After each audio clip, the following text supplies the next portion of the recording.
Welcome to This Week in Astrology. This is episode number 549 for August 31 through September 6th, 2020.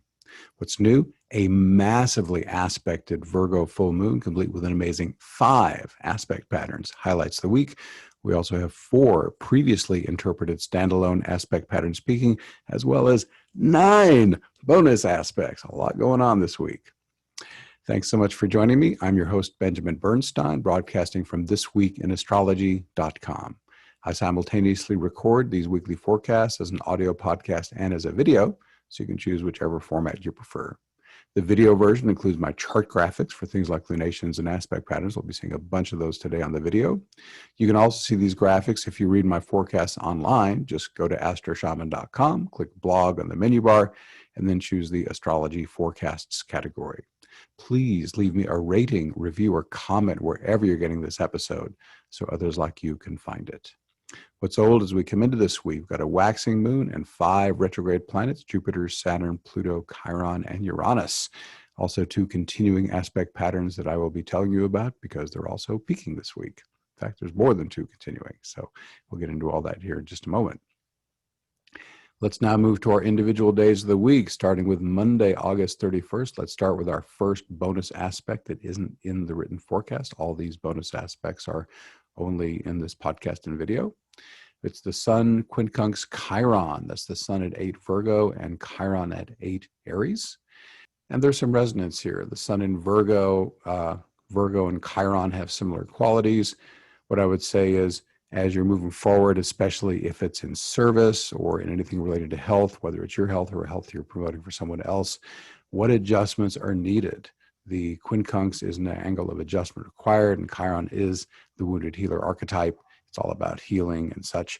So I'd say the healing theme is really strong here. So here on August 31st, any activities you want to put toward healing or service, Chiron's also the mentor who helps other people, healing and service, look like very strong themes, especially in line with what adjustments can I make? Even if it's awesome, can I tweak it up just to the next level?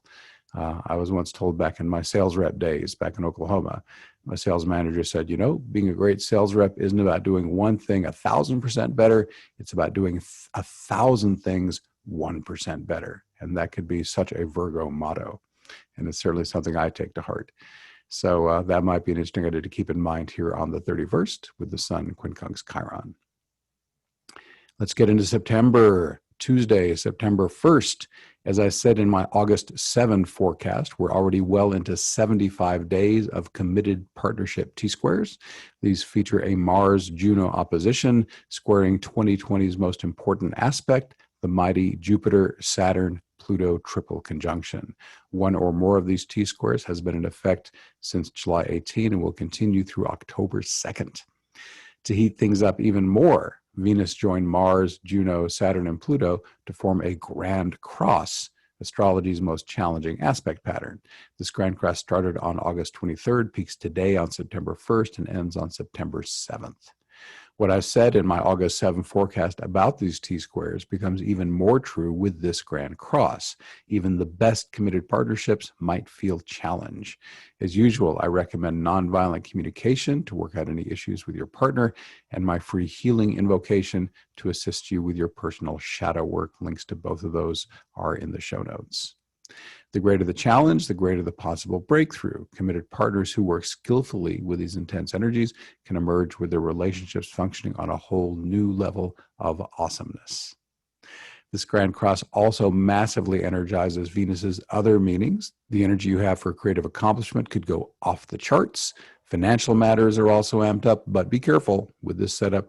Your fortunes could turn either way. I have a friend who just made a big bet against the stock market, and he lost a ton of money. Amazing in times like these that the stock market can just keep going up, at least for the time being. By the way, that's not a prediction. Do your due diligence before you invest. We've also got another aspect pattern today. Powerful and harmonious communication and creativity are supported by a mystic rectangle that started on August 26th, peaks today on September 1st, and ends on the 5th. First theme is communication. Virgoan, that's the adjectival form of Virgo, by the way, Virgoan Mercury supports learning and communication, and also helps it to be precise and service-oriented. Cancerian Venus allows you to engage in heartfelt relating. Neptune helps inspire communication and can help dissolve the boundary between those who are relating. Finally, Saturn and Pluto let you communicate with power and authority and help you achieve practical outcomes. So creativity, the other theme, Cancerian Venus represents emotionally moving artistry, while Neptune represents the flow of divine inspiration. Saturn and Pluto help you work without inhibition and get a ton done. Mercury supports verbal or written creativity. Finally, Mercury's placement in Virgo can help you polish up the details after you have flowed the initial inspiration into your project. Based on my own past experience, don't start editing and tweaking and refining until you've got that messy first draft out and accomplished. We have a bonus aspect here on September 1st. It's Mercury trine Pluto. Mercury is 23 Virgo. Pluto is 23 Capricorn. And this is really powerful. Mercury's in Virgo, which is like Mercury's a ruler of Virgo. And that's saying, okay, I'm really focused on service or health or getting the details right. Pluto coming in by a soft harmonious trine says I'm going to energize all that very smoothly. So any of that Virgo stuff I just mentioned, or communication or teaching, which are Mercury keywords, are really smoothly empowered in the days around September 1. And I no longer say this in the podcast, it's in the show notes, but when I do a quicker planet aspect, anything, involving the sun, Mercury, or Venus, that's about a week either side, in effect, from the date I name. And if it's a Mars aspect, normally it takes a couple of weeks either side. Depends how quickly the planets are moving or if they're stationing, but that's the rule of thumb broadly. Let's go on to Wednesday, September 2nd. A full moon shines forth at 1:22 a.m. Eastern Daylight Time at 10 degrees, 12 minutes Pisces. Any Pisces full moon is great for release or adjustment in spirituality, inspired creativity, dream work, and flow state. If appropriate, changes in the following areas could also be helpful: substance abuse, excessive escapism, aimless drifting, or playing the victim. Aspects. This full moon is massively aspected. These aspects form several aspect patterns, including, in fact, there's 5 of them: Grand Cross with Venus, Mars, Juno, and Saturn; a kite with the Moon, Sun, Pallas, Athena, and Uranus; 2 mirror image Thor's hammers. The first Thor's hammer is Moon, Venus, Juno. The second one is Sun, Mars, Saturn. And there's a hard rectangle with the Moon, Sun, Mars, and Juno. We'll get into all those here as we go along. Relationship intensity is definitely in the mix. The Grand Cross with Venus, Mars, Juno, and Saturn is the most potent aspect pattern within this lunation. Venus, relationship, and Juno, committed partnership, receive hard aspects from 2 dignified planets, Mars in Aries and Saturn in Capricorn. Dignified means they're in a sign that they rule. And these planets tend to bring challenge. This Grand Cross is also part of the insanely complicated aspect pattern that peaks today, but I'll have more on that in a moment. If there are wounds or weak spots in a relationship, this Grand Cross could bring them to the surface. The Venus, Juno, Moon, Thor's hammer could have a similar effect. The Grand Cross can also empower a relationship's strengths with new fire and passion, Mars in Aries, and a more solid structure and foundation, Saturn in Capricorn. Creative energy, Venus, can also be blessed with energy, Mars, and endurance, Saturn, by this Grand Cross, especially if done in partnership, Juno.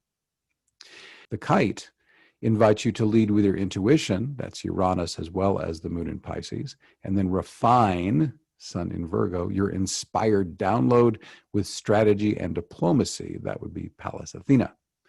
The Thor's hammer with Sun, Mars, and Saturn offers energy, Mars, and stick-to-itiveness, Saturn, to support your service, health, or routines, Virgo.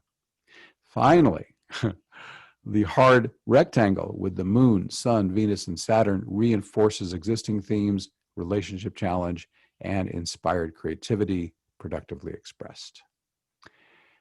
Pretty intense full moon there. Okay, what about that insanely complicated aspect pattern? It is one of the most complicated aspect patterns I've ever seen, and it's peaking today. It has no official name I know of, so I'll just call it a double grand cross / double mystic rectangle. It started on August 29, peaks today on September 2nd, and ends on the 4th. It contains Mercury, Venus, Mars, Juno, Saturn, Neptune, Pluto, and the lunar nodes.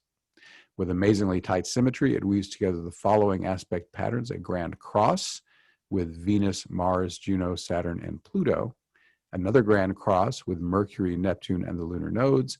There's a mystic rectangle in there with Mercury, Venus, Neptune, and Pluto, and a different mystic rectangle with Mars, Juno, and the lunar nodes. How simply can we interpret such a complicated aspect pattern? At its heart, it boils down to communication, represented by Mercury and the lunar nodes in Gemini and Sagittarius, in committed partnership, represented by Juno and Venus. If that relationship serves the highest good, that's the lunar nodes, you can relax into flow state, Neptune, and communicate exactly what your partner needs to hear.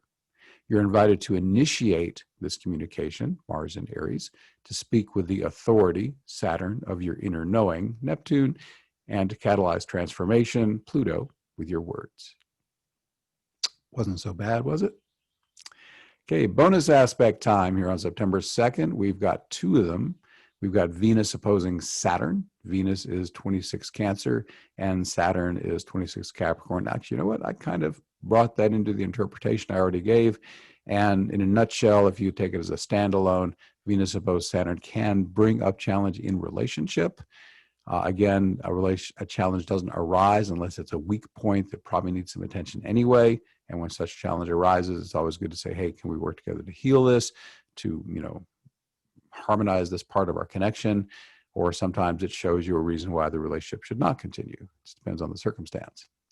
And Venus also can represent artistry, and therefore Saturn can work two ways. One, it could be a creative block. I just can't get past what I need to do here.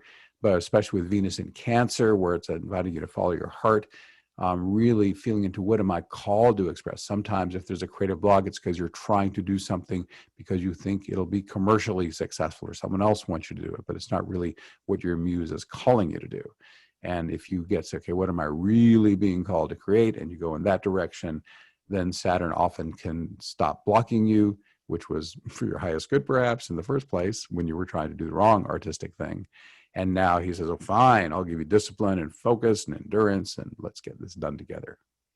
So Saturn's not a bad guy. He just tends to block or throw roadblocks when you're out of sync. Now, I will mention also, just on a side note, sometimes Saturn does come up when you're on the right path because it's some kind of initiation, a test to see if you have the endurance, the grit to get past the obstacle and prove your worthiness to get to the next level of whatever you're doing.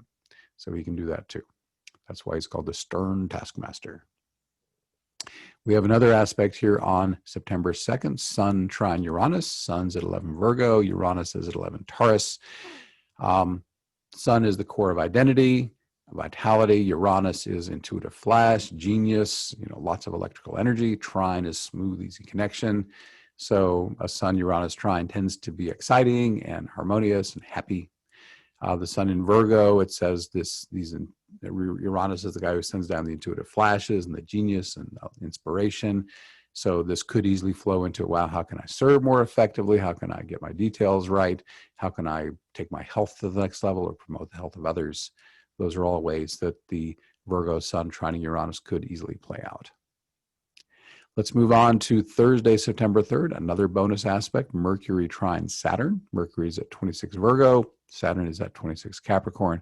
By the way, I do round to the nearest degree when I do these individual aspects. And that's just really good for all the communication. I mean, Saturn, when it trines, it gives harmonious, consistent support, good foundation, good discipline, focus, maturity.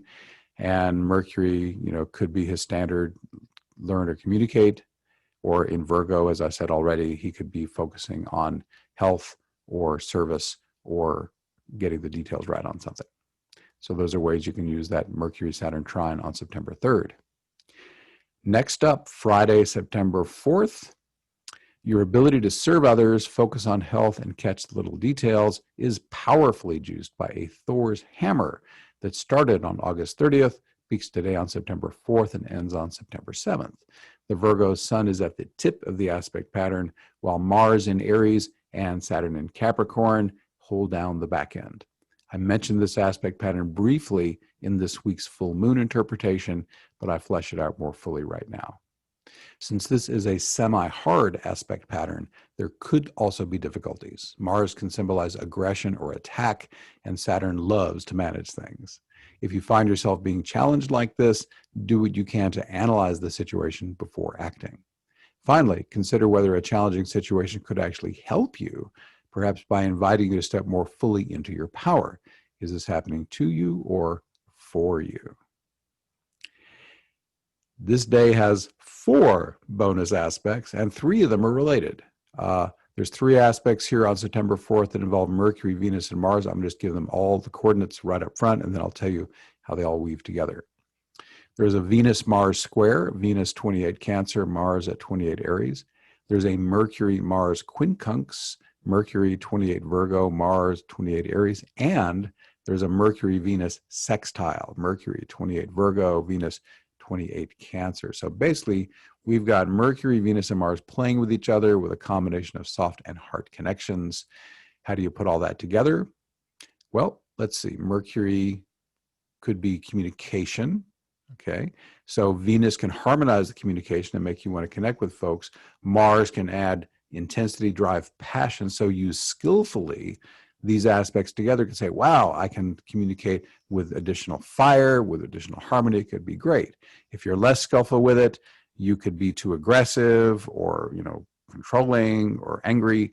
And that, of course, could be a dark side play out of the same planets playing together. This could also, of course, be other people approaching you in similar ways of communicating. These aspects, of course, are both sending and receiving energy. Also, let's think creativity. Venus is the artist, Mercury is writing. That's how it's most commonly expressed, writing, communicating, some kind of concept communication. And then Mars energizes it. So these aspects also could be juicy for creativity. And you could even use it for learning. Mercury, again, I'm taking in information. Venus, I get to do it harmoniously, perhaps by interacting with another person in relationship, and Mars energizing the whole thing. So those are 3 different ways that Mercury and Venus and Mars could play together under these aspects today on September 4th. But we're not done. One more aspect here on September 4th, Uranus square Vesta. Vesta, the asteroid goddess who's related to the Vestal virgins of Rome, women who gave up a normal life and entered into sacred, selfless service for the greater good of the society.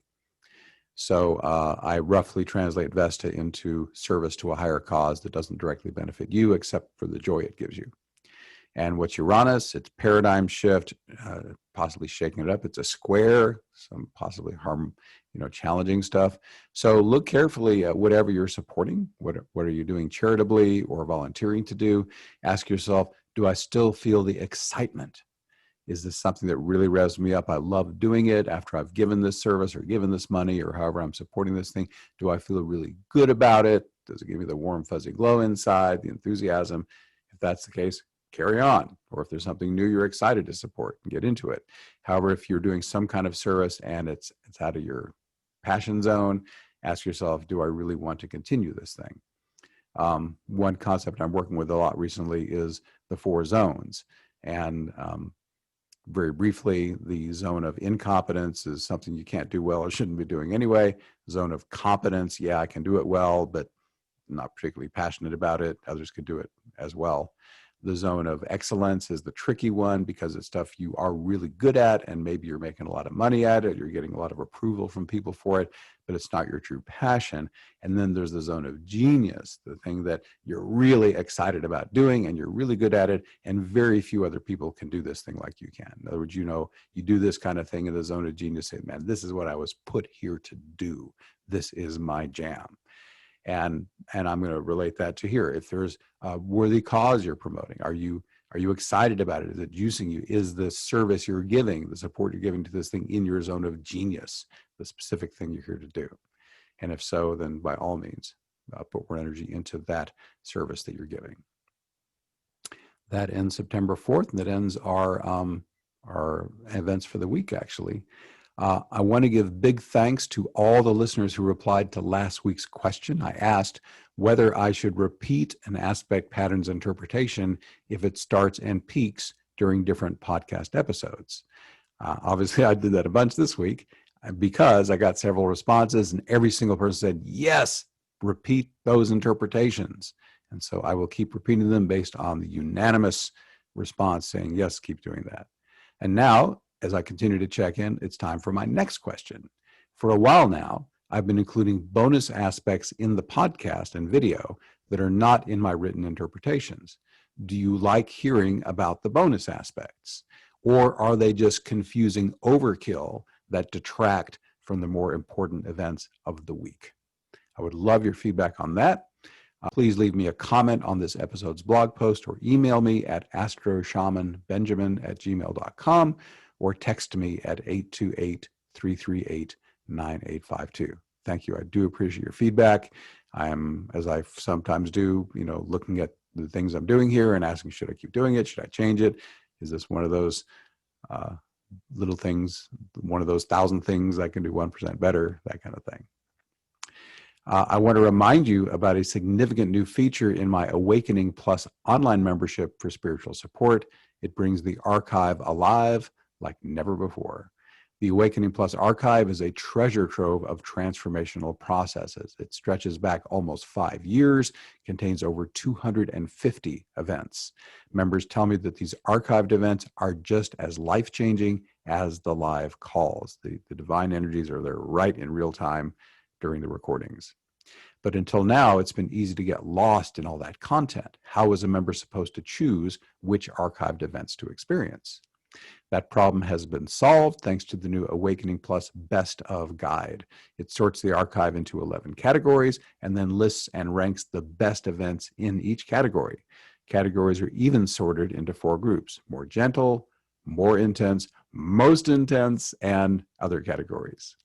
Let this Best of Guide point you toward the archived events that will help you most. Strategically accelerate your evolution with the most effective Awakening Plus processes. Everyone, including those who are not yet members, is welcome to read about these best of the best Awakening Plus events, which have helped so many heal and awaken more deeply. Each event title links to its password-protected event recording, which does require membership to access.